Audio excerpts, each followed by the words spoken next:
Welcome to today's webinar, Spoofing Detection and Navigation Vulnerability, brought to you by GPS World Magazine and our sponsor, Navcom. I'm Joelle Harms from North Coast Media, digital producer for GPS World Magazine, and I will be your event manager. Before we get started, I want to let you know that today's webinar will be recorded. You are currently in a listen-only mode. The recording will be available 2 weeks from today on our website, gpsworld.com/webinars. A link to the on-demand recording will also be emailed to you when it is available. At this time, I'd like to acquaint you with the ways you can participate during today's presentation. Please notice the Submit button on the lower left-hand corner of your console. We encourage you to ask questions throughout the presentation. Just type in the text box at the bottom left, then click Submit to place your question in queue. Questions that were submitted during registration may be covered in this webinar. Some questions may also be answered in an upcoming issue of GPS World Magazine or in our e-newsletters. We strive to answer as many of your questions as possible. If you'd like to view a PDF version of the slides, click on the link under the resources list on the left-hand side of your console. Finally, if you experience any technical difficulties during today's event, select Help to submit your issue, and assistant producers Bethany Chambers or I will personally assist you. Now I'd like to turn today's event over to our moderator, Group Publisher of GPS World and Geospatial Solutions, Alan Cameron. Thank you, Joelle, and welcome to everyone around the world. Good morning, good afternoon, or good evening, depending on where you are. We're quite excited to bring you a show today featuring two titans of GNSS technology, Mark Psiaki from Cornell and Todd Humphreys from the University of Texas. This webinar stems from an experiment that was conducted this summer that as soon as I heard about it and got some news of it, I featured on the website. I'm going to read you very briefly about that experiment, and then I'll turn it over to our two speakers to tell you more in detail about the background, the context, what they did, and the overall issues of spoofing, detection, and navigation vulnerability. This story appeared on the GPS World website on August 5th. Spoofer and Detector, Battle of the Titans at Sea. Two sat-nav superpowers battled it out aboard a super yacht in the Mediterranean this summer as a spoofing detector designed to differentiate between real and fake GPS signals came to grips with a spoofing device previously responsible for hijacking a sophisticated drone helicopter, deceiving it into landing when it was trying to hover, and for misdirecting the same luxury yacht in tests last summer. Mark Psiaki, Cornell University professor of mechanical and aerospace engineering, and graduate student Brady O'Hanlon spent a week aboard the White Rose of Drox, a luxury super yacht, testing their second-generation spoofing detector as the boat cruised from Monaco around the boot of Italy to Venice at the head of the Adriatic Sea.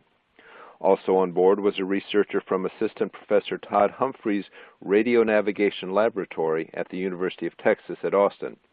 Humphreys tested his latest spoofer aboard the same yacht last year. This year, Psiaki and O'Hanlon embarked for a follow-up experiment to see if they could outsmart the spoofer. So that's what it's all about today, spoofing and spoofing detection and the general vulnerability of GNSS-based navigation. I'm going to turn it over now to Todd Humphreys. I'll be back after he concludes, and we'll go to Mark Psiaki. And then for the final third of our webinar today, we will field your questions, and our experts will answer them. Okay, thank you, Alan. So this is Todd Humphreys from the University of Texas at Austin. And I've got more slides here than I can go through, but at the appropriate time, I'll turn it over to Mark, and he'll take it away. I want to acknowledge my students. Their involvement in this research has been the motive force behind it. Jashawn Body, Kyle Wesson, Ken Pacina, Zach Casas, Daniel Shepard, Andrew Kearns, and my latest student, Nathan Green. Our work in this area has been quite an adventure. And just this last week, Alan, Mark, and I had the pleasure of attending the ION GNSS conference. So I'd like to start off my comments today with some of the highlights from the conference on the subject of security. GNSS security was a hot topic at the conference. There were about 25 presentations. principally from 2 panel sessions and 2 regular sessions devoted to the topic. They were all well attended. And some of the other highlights is that Galileo authentication seems to be gathering steam. Fiammetta Diani from the European GNSS Agency reported on a large trade study they had done showing that there was demand for signal-side authentication of the open surface for Galileo via navigation message authentication. That's what NMA stands for, especially for transport regulation and mobile payments. And then Ignacio Fernandez from the European Commission presented the blueprint, the current blueprint for navigation message authentication for Galileo. Let's see. Next slide here is it continues on this theme. Again, security highlights from ION GNSS 2014. We also discussed a little bit about GPS authentication, separate from Galileo. The GPS Directorate, Aerospace Corp, Booz Allen Hamilton, and the University of Texas have been engaged for about a year in a feasibility study for navigation message authentication on GPS L2 and L5. We haven't done any signal in space testing yet, as opposed to the Galileo folks who have already broadcast from space some digital signatures to test their methods. So we are, the GPS world is behind the Galileo world at this point, but we're trying to catch up. Also, there were some interesting ideas on antennas at the conference. Stanford, the DLR, and Cornell all introduced clever antenna-based signal authentication techniques. And one of the ones that Stanford and the DLR introduced actually switches the polarization in a single element, so it doesn't require multiple elements. It's just a single element to detect spoofing from below, which I thought was quite clever. And Logan Scott considered social approaches to interference deterrence, basically using social deterrence to prevent jamming and spoofing. Oscar Pozzebon proposed a far-term spreading code authentication for Galileo, and Grace Gao from UIUC distributed the risk of authentication across unreliable peers, and James Curran agreed that NMA on Galileo open surface is worthwhile and feasible. Anyway, it was quite a conference. It was a great conference and a lot of discussion about GNSS security. Before I go on, I'd like to remark that I won't be talking about general PNT security, but rather about the specific case of GNSS security. There are hundreds of schemes that have been floated for securely determining your location or time, or proving your location to someone else. And many of these involve systems other than GNSS. And these are interesting schemes, but they're often context specific. What works for, say, mobile payment wouldn't work for fishing vessel monitoring, for example. And none of the additional systems would be necessary if we could only get secure PNT from GNSS. So my remarks today are focused on sizing up the problem of securing GNSS in particular. And to illustrate the multiple facets of the problem, I've put together 5 GNSS security scenarios. In each scenario, we've got a GNSS receiver that sends its data over a secure channel to someone we're calling the end user. And the end user could be the one in possession of the receiver, like a hiker using a Garmin to get to her favorite camping spot. Or the end user could be in a bank half a world away from the receiver who doesn't trust the person holding the receiver. So we'll start with the easiest scenario to secure and work our way back toward the hardest. In scenario 1 here, the end user's trust radius encompasses the whole GNSS receiver except the antenna. The antenna is physically secure, which means that no one off the street could walk up and touch it, but it's of course hanging out in the usual insecure radio frequency environment. And you know, this is a fairly common scenario. It's just what we've got here at the University of Texas Radionavigation Lab, for example. We trust our receivers because we actually built them, and they're inside our building behind locked doors, and access to the roof where the antennas are is restricted. So the only part out of our control is the antenna's RF environment, and similar scenarios pop up all across the globe. Okay, here's scenario 2. Scenario 2 is just like scenario 1, except that the navigation and timing solution is relayed to the end user over a public communication channel, say the broad internet. the channel can still be secured using standard cryptographic techniques, and the timestamps on the data are trustworthy because, of course, the receiver is within our radius of trust. So this isn't practically any different from scenario 1. Looks like we've got some confusion here. Just a second. 3A. Okay, so this is scenario 3A. And this, again, is practically no different from scenario 2. It's just that instead of the receiver being in the hands of a trusted party, it's a hypothetical tamper-proof receiver. So it might as well be in the hands of a trusted party. Of course, making something that's tamper-proof is actually very difficult. So that's why I say this is a hypothetical tamper-proof receiver. And this scenario 3B is just like scenario 3A, except that the antennas in this case are inside the tamper-proof container. Now, if there were just one antenna inside the tamper-proof container, it wouldn't help any, because you could always put the whole device in an RF chamber and hit it with a spoofing attack. But with two antennas inside the tamper-proof container, it makes it actually very challenging to carry out a spoofing attack where the defender is looking at the carrier phase differences between these two antennas, because you're having a hard time as a spoofer preventing spillover from one attacking antenna to another. So you can't use a multiple antenna attack. And then we're off to scenario 4. Scenario 4 is different from scenario 3 in that now we're not talking about full tamper-proof receivers, but rather having just a component of the receiver that is tamper-proof. In this case, it's just a smart card that feeds cryptographic information, a cryptographic key, or signed data to a host. So the host can send over data timestamped and signed from the GNSS chip. But you really can't trust the timestamps, nor can you trust the data, because you were not able to secure all of what's going into the host. And that is unfortunately a fairly common scenario. And then finally, this is scenario 5, where we have an untrusted receiver hanging out in an insecure environment.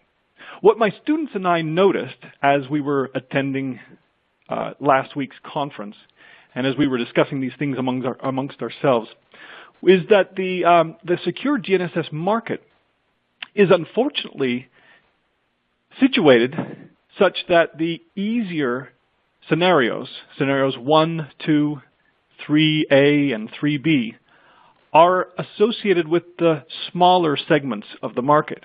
And the hardest scenarios, the ones that Fiammetta Diani identified in her market study, regulated transport and mobile payment, these are huge scenarios, especially the mobile payment scenario, say the mobile payment segment.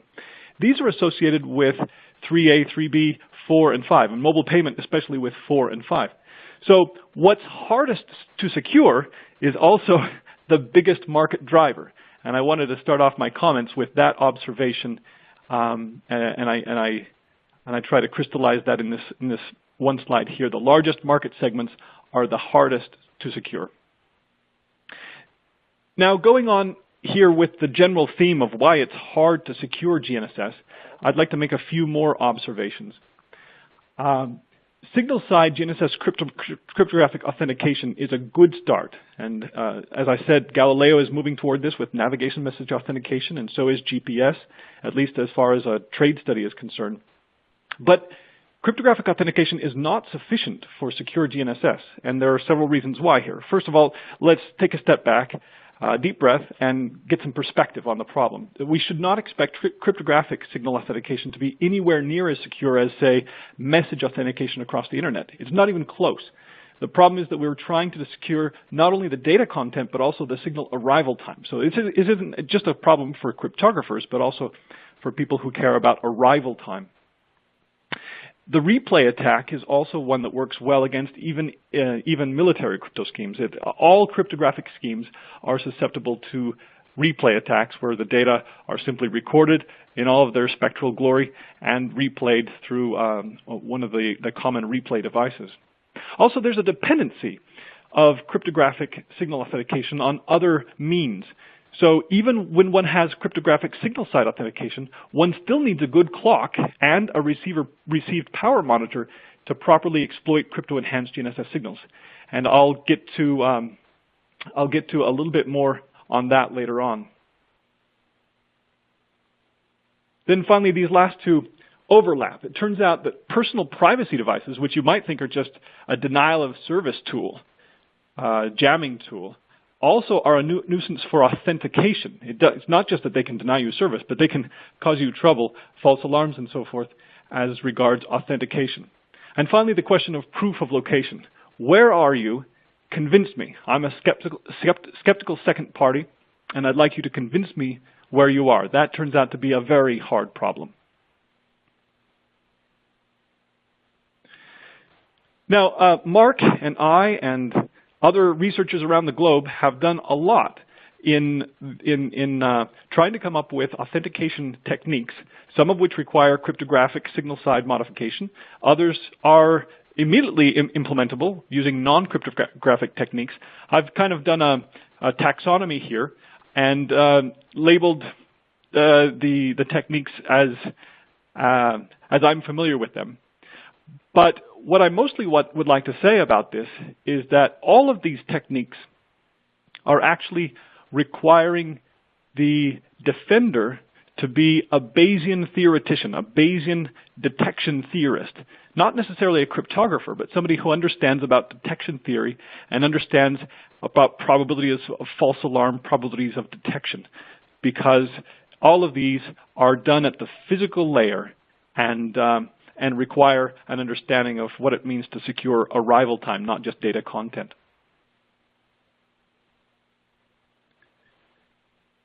So I'm not sure if this one's going to come through. It appears it's got some trouble. But in any case, the starting point for the perspective that I wanted to introduce is to consider the cost of a successful attack in, say, million-dollar years here on the y-axis.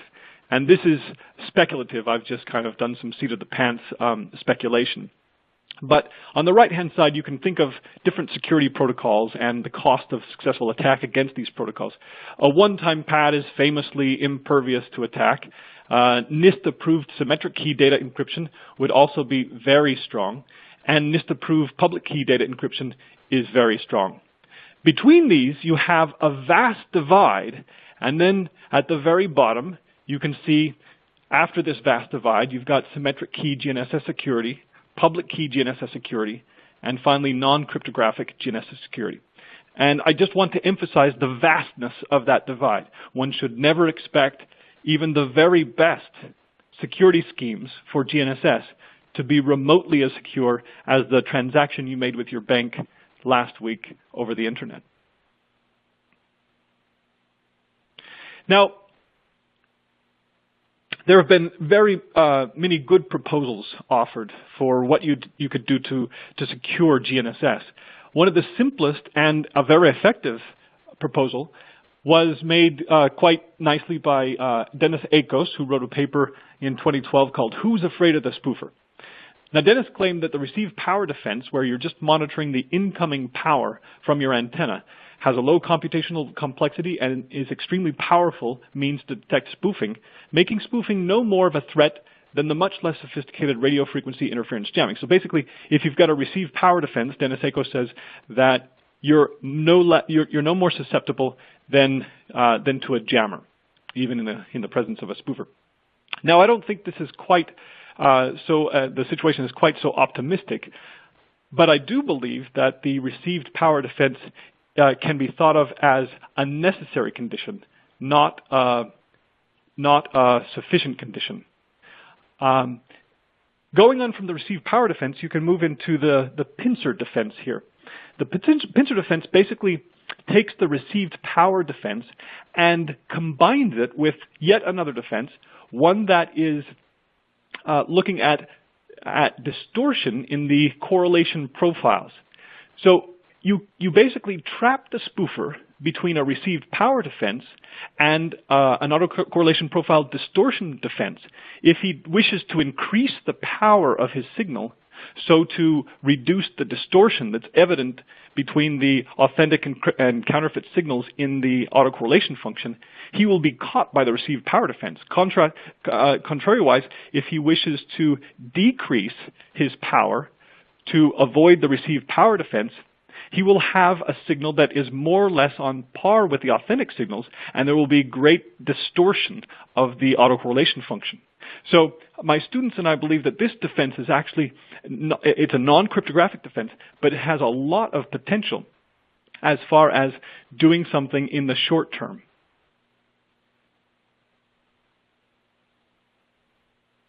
This was an earlier slide. Looks like it's out of order. Basically, it's making that point again that GNSS signal authentication is fundamentally a problem of statistical decision theory, not so much a problem of cryptography. And here, again, we have just a slide commenting on the weakness of the received power defense when acting by itself. The problem with a received power defense is that if you're only monitoring your AGC voltage, or what's equivalent, the incoming RF power, you can go a long ways with this, but every once in a while you'll get hit with a false alarm that will become nettlesome if these false alarms are frequent. And what could cause a false alarm? Well, I've identified just two things here. On the left-hand part of the slide, you see solar radio bursts. And these are bad days for the sun. When a solar radio burst occurs, the noise floor of GNSS receivers across the sunlit globe rises and can rise an appreciable amount. And I've shown in this little table here the time between false alarms you could expect for different thresholds. This can be quite a problem for the received power defense, because if you've set your threshold to be sensitive enough to detect a spoofer, which doesn't need all that much power, then you'll probably also be sensitive enough to get a false alarm from a solar radio burst. On the right-hand side, personal privacy devices, these jammers that I was mentioning, are also a problem for the received power defense because, of course, it's just an innocuous jammer, if you want to think of it that way. It's not a spoofer, and yet it will pretend to be a spoofer. It will cause you to trigger your authentication alarm. With the Pincer defense, we take the viewpoint that, of course, you've got to trap the bad guy between a received power defense and an autocorrelation profile distortion monitor. And in the lower left-hand quadrant here, you can see some decision regions. We have trouble distinguishing spoofing and jamming from multipath.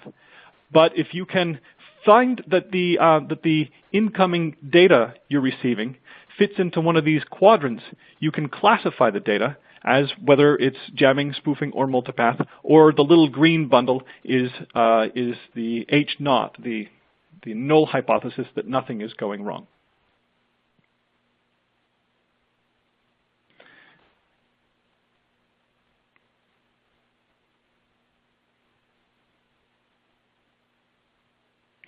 So again, emphasizing that security is fundamentally a problem of statistical decision theory, not so much a problem of cryptography.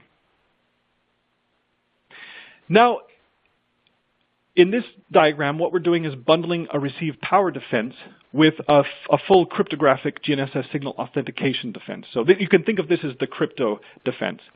And this diagram purports to be general. It applies to navigation message authentication or security code, spread spectrum authentication. So it even applies to the military techniques. And what I'm showing here is my students and I best guess at what it really means to authenticate a signal.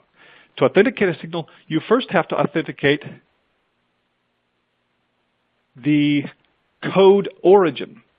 So you have to authenticate the origin of the security code. You have to prove to yourself that it does originate with the transmitting satellite. And this is well understood. As long as you can use something like an elliptic curve cryptography digital signature or something like that, you can guarantee that the data you're receiving actually did originate with the satellite that was sending it, or ultimately with the GPS or GNSS control segment. Unfortunately, that doesn't mean that the arrival time of the data is proper. And in the next slide here, you see that code timing authentication is the second leg of this two-pronged authentication technique. Yes, we have to authenticate the origin of the code, but also we have to authenticate the timing of its arrival. And for timing authentication, we require a received power defense. As you see up at the upper left-hand corner, I'm monitoring the power in the incoming data to make sure that the spoofer isn't trying to overwhelm my defenses by having a spoofing counterfeit signal broadcast at much higher than the expected power. And this is connected with what's called a SCER defense, a security code estimation and replay detector, as you see in the lower part of the screen.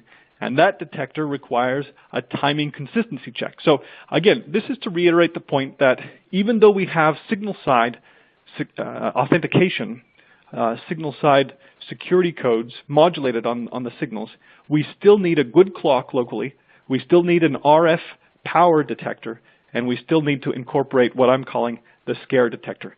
And this is detailed in some of the papers that you can find on our Radionavigation Lab website.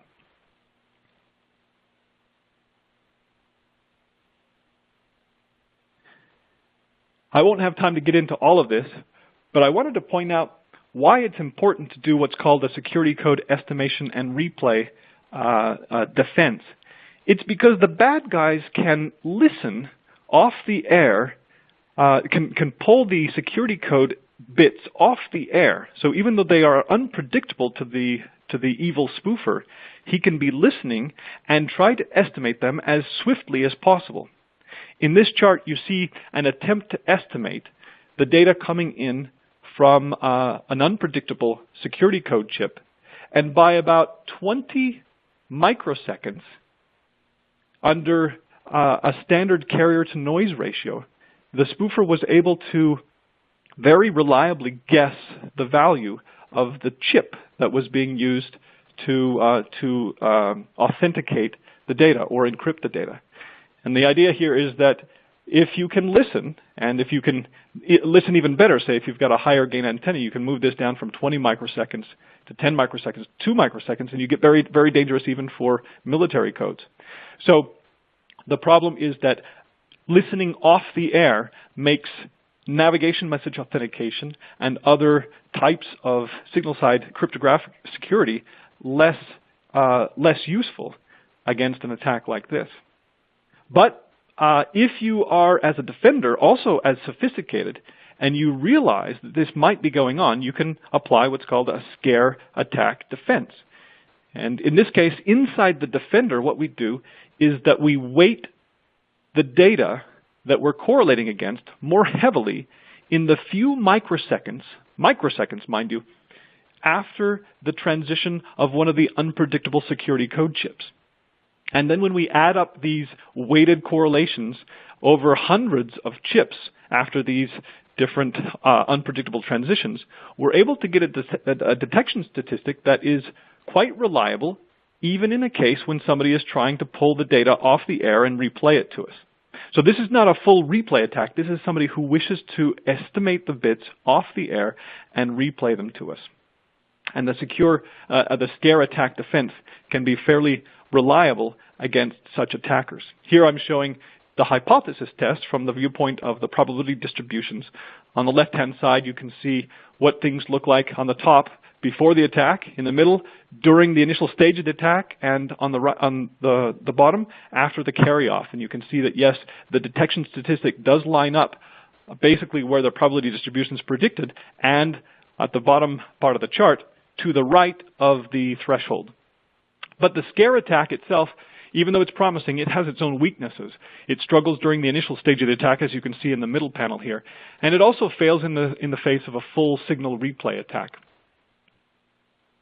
So finally, I just wanted to point out that one of the looming challenges in PNT security will be providing proof of location or time to a skeptical second party. I mentioned this earlier in connection with the largest market segments that Fiammetta Diani identified in her report justifying the use of NMA on Galileo.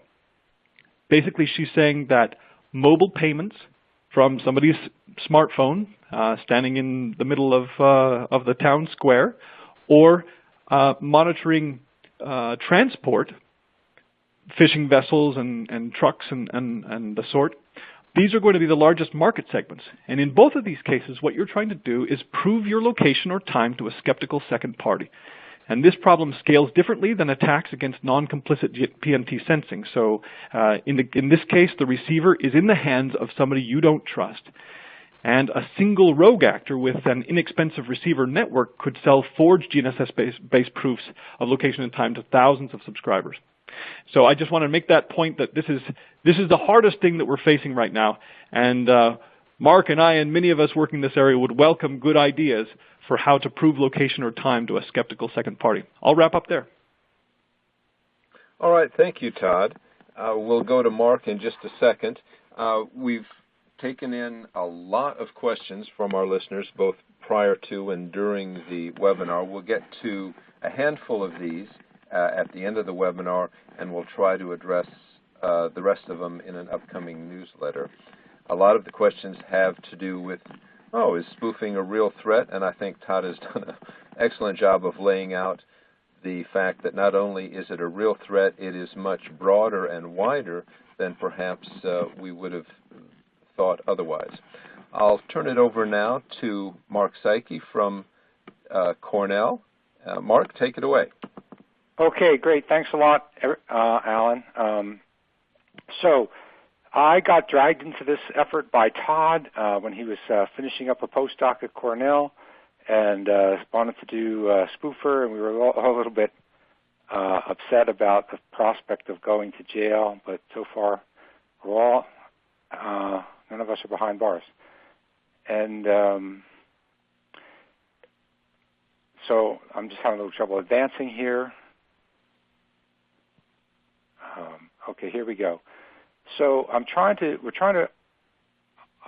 taking more of the deep dive view of spoofing detection, and just trying to ask, okay, supposing somebody is doing spoofing, and I call it a Humphreys class spoofer, which I'll talk about in a minute, how can we tell that that's going on? Now, within the taxonomy of all the different kinds of defenses that Todd talked about, this is the one where we have control of the receiver, and we're trying to, but even if we have control of the receiver, we have to design it properly in order to be sure that it can detect an attack. I'm going to talk about these first two bullet points on defenses covered, encrypted code/watermark detection. Todd talked about those a little bit. We've done some work in that. It was our earliest method of spoofing detection, and we actually have real-time prototypes working, or one prototype working, so I want to talk about that a little bit. And then the next bullet point, which was the stuff we did on the White Rose of Drax this summer, and also we did 2 years ago when Todd was spoofing a drone at White Sands Missile Range. I'll talk about that, which is using signal of arrival geometry. Then the last two bullet points on this chart about advanced RAIM methods at the discriminator, tracking loop level, and reacquisition. I'll just touch on those briefly, and they really are like what Todd was talking about, such as Dennis Ako's power monitor and things like that, because based on what we did this summer, it seems like one wants to do not just one thing, but multiple things, because I think there's no one defense that basically hits a home run every time. So I think it needs to be a layered defense. So moving on then to just review Todd's, his bad spoofer, what I call the baddest spoofer there is. Just waiting for the chart to come up here. He basically developed a spoofer that was resistant to what we call traditional RAIM techniques. So traditional RAIM said, hey, let's look at the pseudorange equation, and if the residual errors are too large, that means one or more of the pseudoranges is probably not right, and we should try to see if one of them's the bad actor, one or two, depending on how many good ones we have, to try to separate out spoofing, or maybe just declare a spoofing attack. And what Todd did was develop this receiver spoofer you see in the left hand, which knows what the true signals are doing and knows the geometry of its own receiving antenna relative to the victim receiver, which is on the right-hand side. and also relative to its transmitting antenna. And it synthesizes a fake signal that if you look at the top of the chart, we're looking at the correlation level. The top, the bottom correlation plot, there's 5 different plots. The top one of them shows the true signal correlations and the 3 tracking points of the receiver. Then the next one down shows the spoofer appearing and ramping up its power right on top of the true signal. And eventually it ramps it up so much by the third of these plots that it basically has captured all of these tracking points, and then it drags the receiver and its tracking points off to the left in the bottom 2 plots. Now, that's part of the technique, but the other part of the technique is that this is just one channel. And the way this receiver spoofer works is that it drags all of the channels off in a self-consistent way so that the pseudorange equation looks good. Everything looks fine as far as time and position, only it's a lie. And by the way, keep in mind this idea of drag-off. The first 3 of these plots here being the capture but not drag-off. So by the time of the third line, you know the true position. The receiver is still getting the true position, but it's receiving that information from the wrong actor. It's not the constellation, but the spoofer telling the true position. But then in these bottom 2 charts, now that's drag-off, where now that in the third line, the spoofer got the confidence of the receiver, now it starts telling a lie about the position. So how do we distinguish that? So this first method that we've worked on, also Stanford has worked on it, and also the Galileo people are starting to work on, is a method of basically piggybacking off of an encrypted signal that's there on top of, or there next to this open source signal. By the way, all of this spoofing we're talking about, except for replay attacks, is spoofing of open source signals like GPS CA code or CL or CM code on L2, where we're in a situation that the potential spoofer knows exactly what the code looks like, and except for maybe navigation data bits, can pre-program this entire code into their spoofer and make it look exactly like a true signal. But in GPS and also in Galileo, there's PY code in GPS, M code in GPS. I guess it's public regulated service. Perhaps I got the wrong name in Galileo. But the idea here on this chart is that there's a potential victim receiver in this airplane, and then there's some sort of way of looking at the encrypted signal, say PY code in this example, with this array of antennas that's to the lower right of the figure, and some sort of features of that encrypted signal are sent up to a link, in this case a satellite link, and rebroadcast down to this potential victim in the airplane. And the victim of the airplane looks at it, it tracks the CA code, and then pulls off the noisy version of the PY code that should be in phase quadrature with the CA code, and correlates it with this information about the PY code that it got from this satellite link, this blue satellite link. And it should see a large correlation if the signal is authentic. If not, it will see a small correlation. Okay, so going on to the next chart.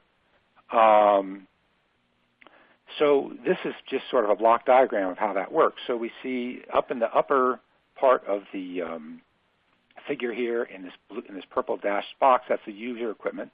And the lower part is all of that equipment that's going on at that array of antennas. And so basically the lower green dashed box is producing some sort of idea, maybe a noisy idea of what the true PY code is, and then the user equipment in the upper dashed purple box pulls off what should be the PY code if it's not being spoofed, and then this multiplier in the top, roughly center of the picture, multiplies the potential victim's PY with the what it got over this data link, and it should see a large spoofing detection statistic. And if we go to the next chart, we'll see how that actually works. So here was an actual spoofing attack where we had a receiver at UT Austin, and it electrically combined with a spoofing signal. And in the first, the horizontal scale is in seconds. In the first 60 seconds, the signal is not being spoofed, and this blue curve is the detection statistic that the user equipment would compute. And the red curve is an expected value of it, and the green curve, and there's actually red and brown and green and two colors of green. The green curve is a spoofing detection threshold. Should that blue curve dive below that green curve, we declare a spoofing attack, or vice versa. In this case, at 60 seconds, the green curve dives above the blue curve. The blue curve doesn't really change, and we declare a spoofing attack. And in fact, there was a spoofing attack. Now, this initial part of the attack where the blue curve really doesn't do anything and the green curve jumps up is that initial confidence-building part where the wrong guy, the spoofer, is telling the truth about where the receiver is, but it's the wrong person, not the satellites. And then where in this last part of the curve where the blue curve falls down to roughly 0 and the green curve also falls down but never gets below the blue curve, that's where the drag-off occurs. Now, this is nice. We have a real-time version of this working. This was an after-the-fact test, but we have a real-time version working. Also, Stanford, I think, is marketing a version like something like this with Cornell. Other people are studying it, such as Grace Gao. You can tell signal by signal which is being spoofed.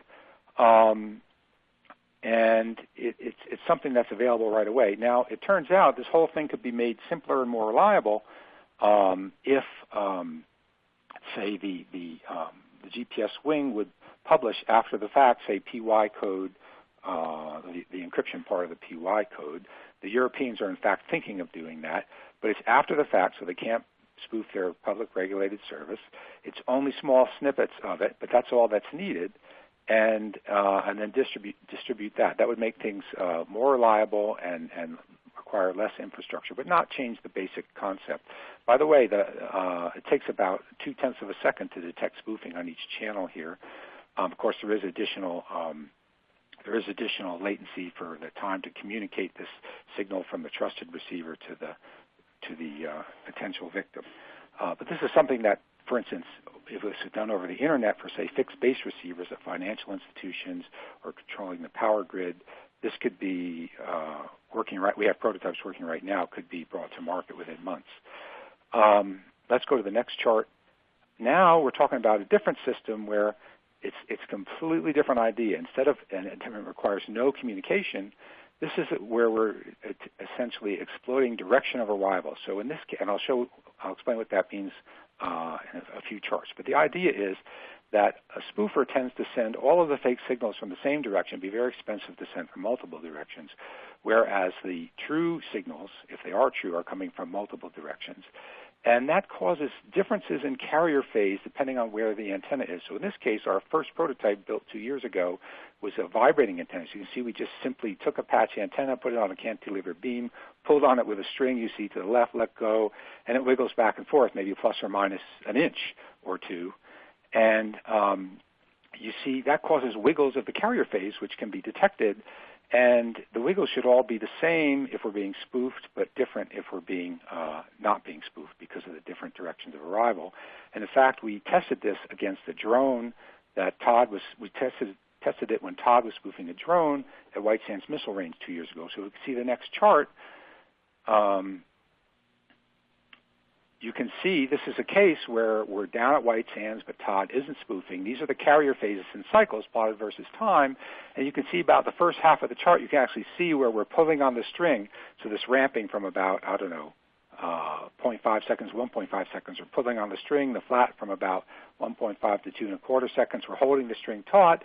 And then these decaying oscillations is when we let go of the string, that little beam, that cantilever vibrates, and the carrier phases change, and their relative amplitudes are all different because of the different directions of arrival of the true satellites. And by the way, each different colored curve is a different PRN number. If you go to the next chart, this is one where we were actually being spoofed. Todd was spoofing the drone. We were there. We weren't up in the drone. We were down on the ground in the dark at White Sands. This is a case where we are being spoofed, and you can see, again, these wiggles of the carrier phases. We let go of this cantilevered antenna, and there are 7 different PRNs, and the carrier phases are all right on top of each other. So that's a clear indication we're being spoofed. And we published a paper about it last year, and the spoofing detections that we developed is a spoofing detection test, and it was very easy with very small probabilities of misdetection or false alarm to tell when we were or were not being spoofed. Now, next chart. So we wanted to take this system and make it practical. And a lot of people told us, wait a minute, having a moving antenna, that's not good. You need to get to something simpler. So then we said, let's, instead of moving antenna, if we look at the system on the right, let's have two antennas and an RF switch between them. So we'll essentially electrically simulate a square wave motion back and forth between these two antennas with this RF switch. And that way we can essentially do the same kind of test that depends on direction of arrival effects without having any moving parts. So actually that system on the left is, we think, going to be the simplest, cheapest, but it was not the simplest to get an early prototype done. So the system on the right, where we have two antennas and two independent receivers, is what we actually tested this summer on the white rows of DRAC. So we have two antennas, two independent receivers. We get beat carrier phase for each channel off of them, and we difference it, so it's a single difference calculation. And it's really much like a GPS carrier phase attitude determination calculation, and we feed that data into the spoofing detector. So if we go to the next chart, we can see some of the math. Oh, actually, this isn't the math. This is the geometry. So you see those two antennas, antenna A and B at the bottom, and its baseline.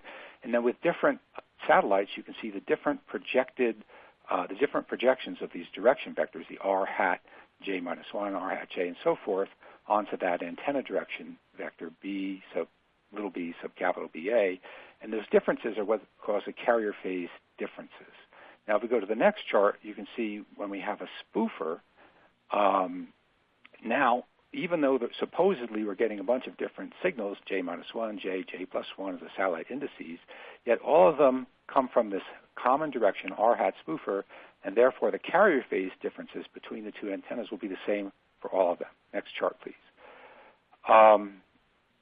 So we took all of this.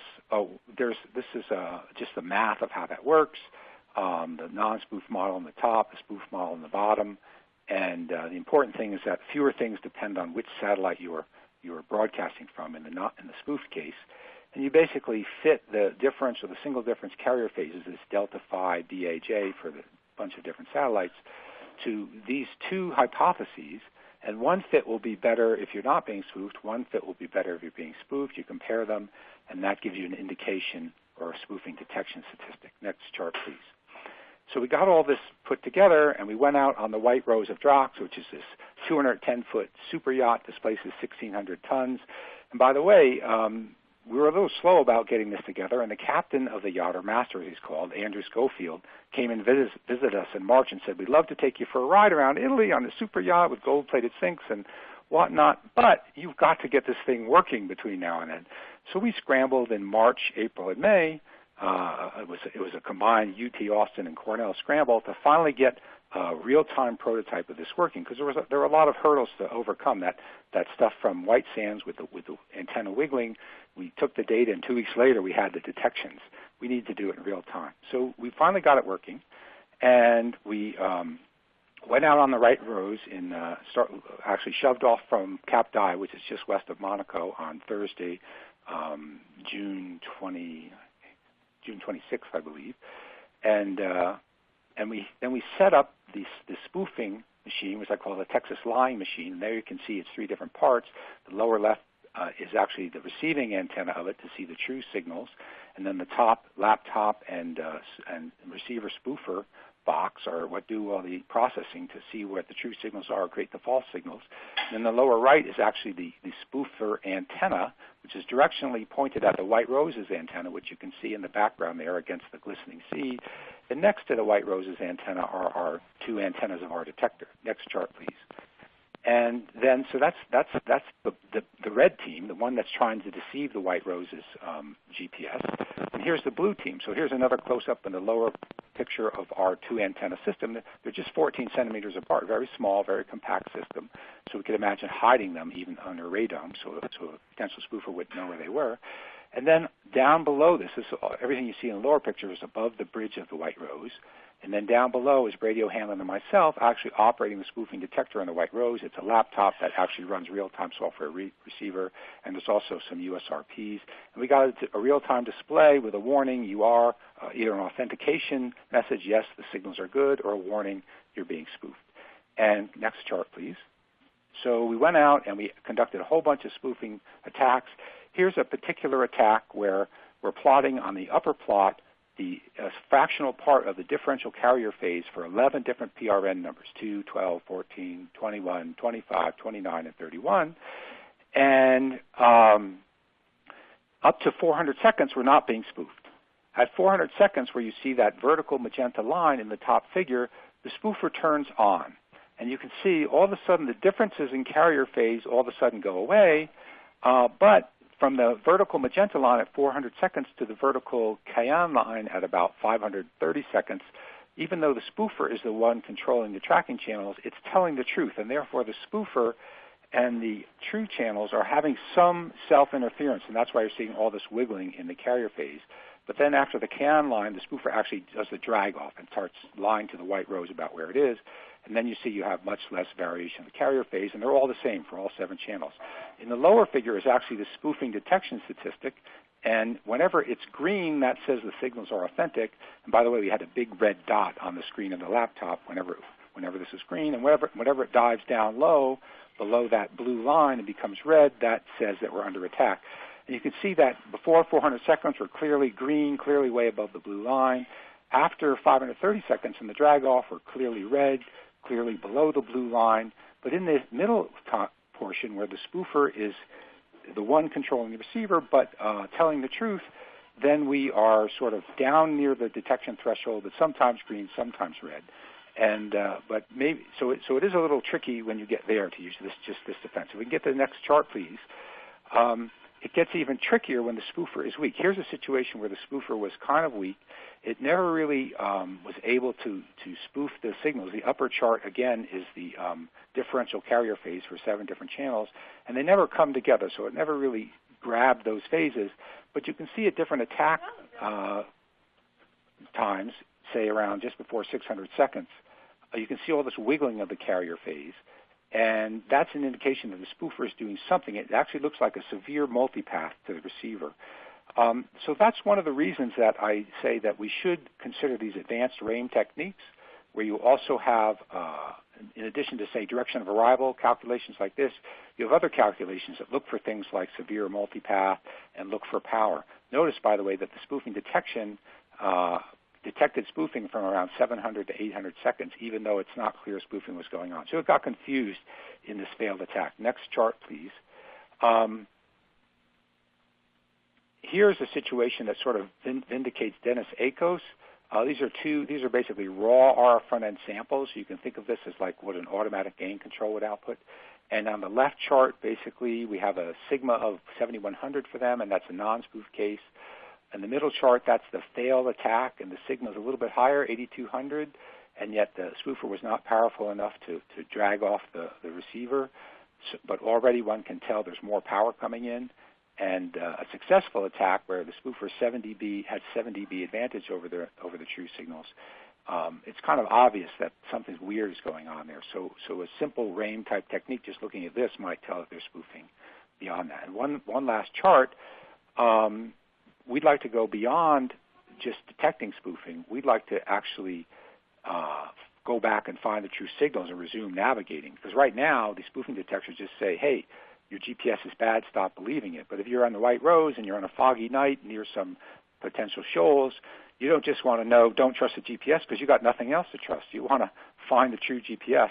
And this is a case where we're in a very strong attack. We're actually taking the white rose to Libya at 900 knots, boring a hole right under Italy, 23 kilometers below the earth.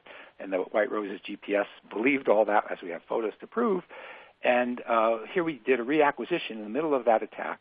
And the left peak is the spoof signal, and at the very same time, the right peak is the true signal. We're able to find it, even though it's down by like 30 dB. If you look at the vertical scales, they're a little hard to see. So the true signal's still there, and we can do some things to find it. So this is just our proof that the true signal's there. We have yet more work to do to show that we can in fact resume navigating even in the middle of a spoofing attack. So that's all for now, and I guess, well, Alan, take it away. All right. Thank you very much, Mark. We have some further reading supplied by Mark. I'm not going to pause very long on these slides. I'm just showing you that they are there. If you in the audience want to download the PDF, or the entire webinar will be available for download in another week or so, we have this further material for you available.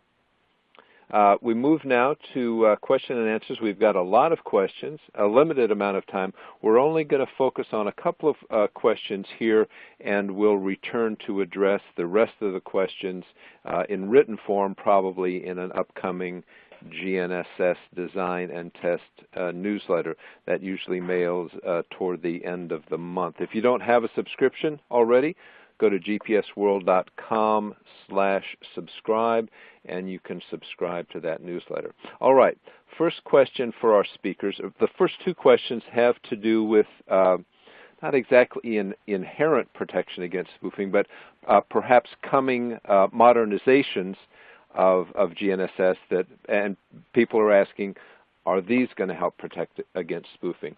The first question, will receivers of multiple GNSS signals be less susceptible to spoofers? If so, is it feasible to develop spoofers capable of disrupting multi-GNSS receivers? I think Todd already has an opinion on this. Why don't you go ahead, Todd, and then we'll turn to Mark on this question. Sure. There's no question that multi-GNSS receivers are going to be better against spoofers than the standard L1CA receivers that are so common.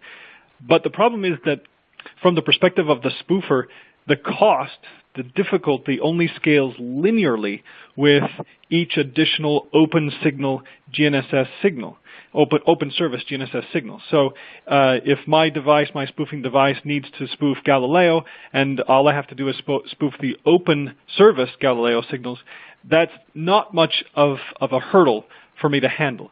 So yes, it helps. No, it's not a game changer for anti-spoofing. Yeah, I have 100% confidence in Todd to spoof Galileo, GLONASS, Beidou, and QZSS, everything that's open source. And as Todd said, he already has, I believe, excess capacity in that spoofer receiver, so it would just be a matter of a few more lines of code, and now Galileo L1C would also be spoofed.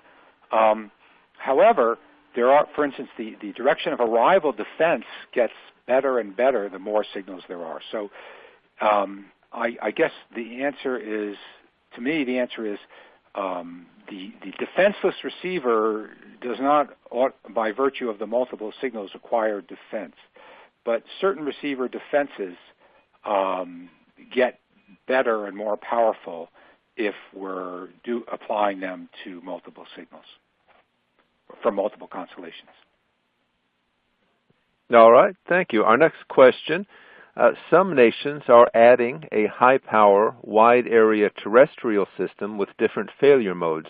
I think the questioner may be talking about ELRAN. With different failure modes from GNSS to their PNT architectures. Will this help reduce their vulnerability, reduce the threat of spoofing, and aid in its detection?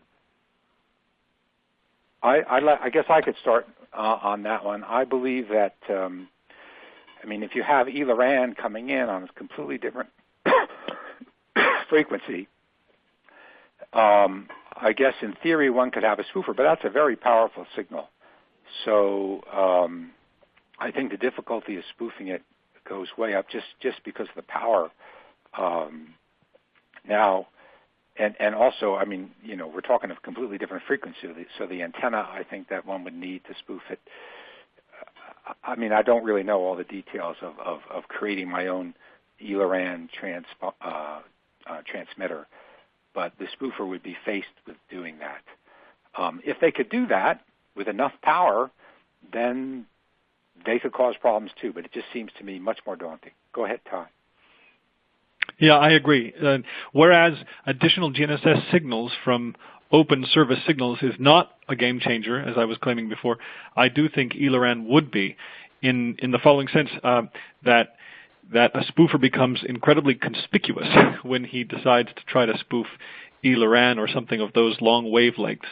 But keep in mind that ELRAN wouldn't be a solution for all GNSS users. It's not a solution for somebody in the deep South Pacific. It's not a solution for aviation because it's mostly a two-dimensional system. So again, These are aids to GNSS authentication, but I would love to solve the GNSS security problem itself without need of leaning on another system.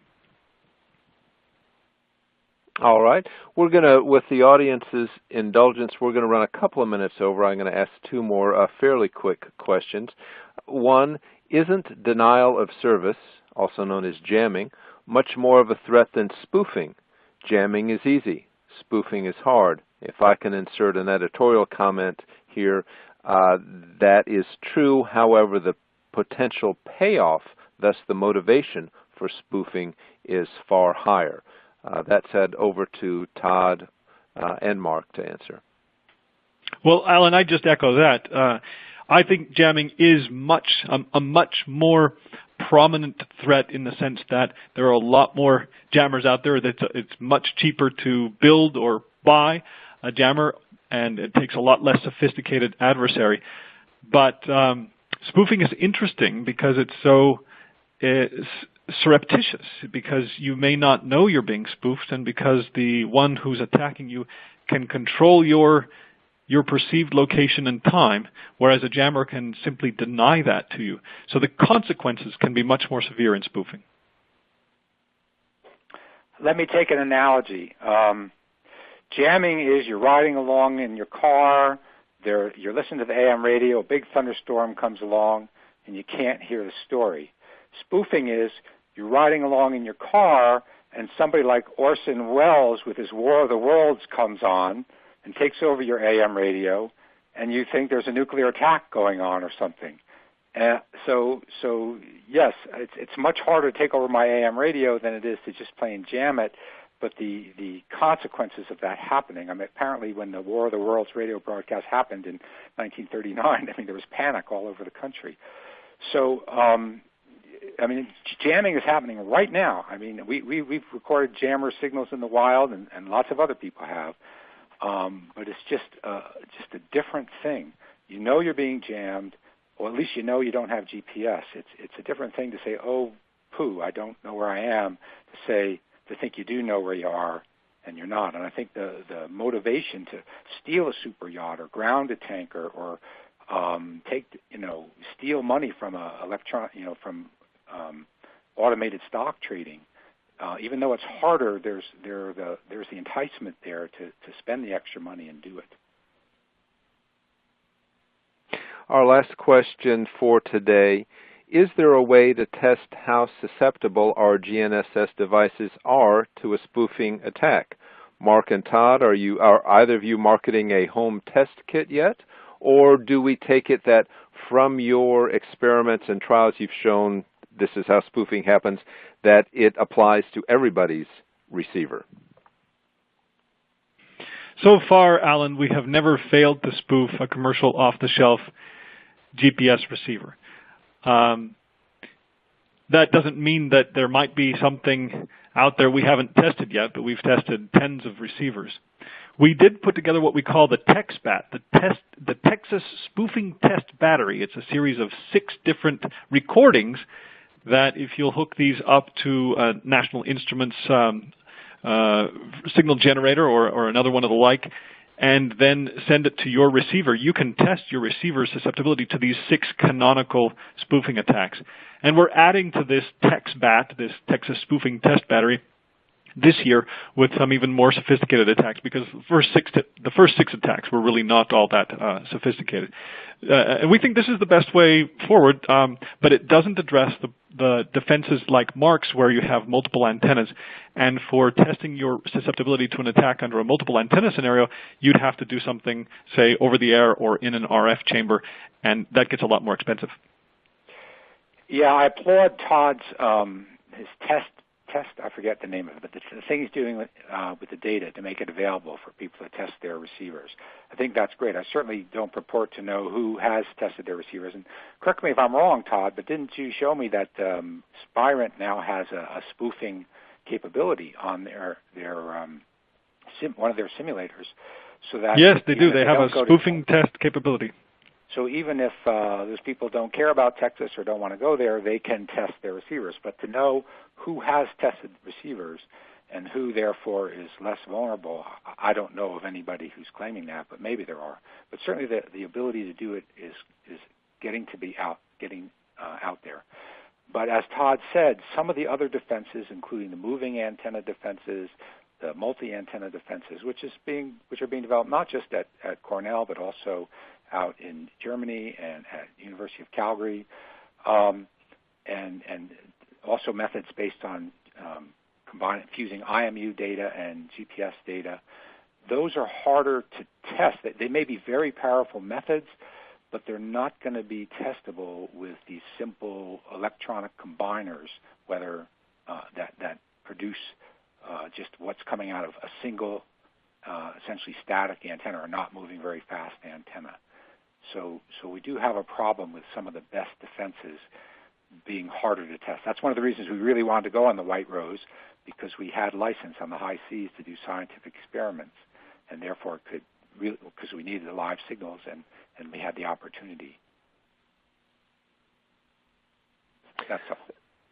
Thank you both, gentlemen. I've briefly displayed all three of our email addresses for the audience, with the caveat that none of the three of us, commit to answering every email question we receive. We will try to address the ones sent through the webinar interface in an upcoming newsletter. Further to that, a lot of the work covered here will appear, including the tests aboard the White Rose of Drox, will be covered in the November cover story in GPS World magazine, which is authored by our two speakers here today. I'd like to thank our two speakers, Mark Psiaki from Cornell and Todd Humphreys from the University of Texas. I'd like to thank our sponsor, our generous sponsor, Navcom, a John Deere company. And finally, thanks to Joelle and Bethany for bringing us through this safely. This has been Spoofing, Detection, and Navigation Vulnerability from GPS World. Thank you to the audience for coming to listen. Have a pleasant day. Thanks, Alan. Just so the audience is aware, a recording of this webinar will be posted on the GPS World website and emailed to you tomorrow. Our next scheduled webinar will be on October 16th at 1 p.m. Eastern, and will be an InterGeo post-show report that covers new product trends in UAV survey, mapping, and geospatial data collection and analysis. Again, you can register or view all these events online now at gpsworld.com/webinars. Thank you for attending.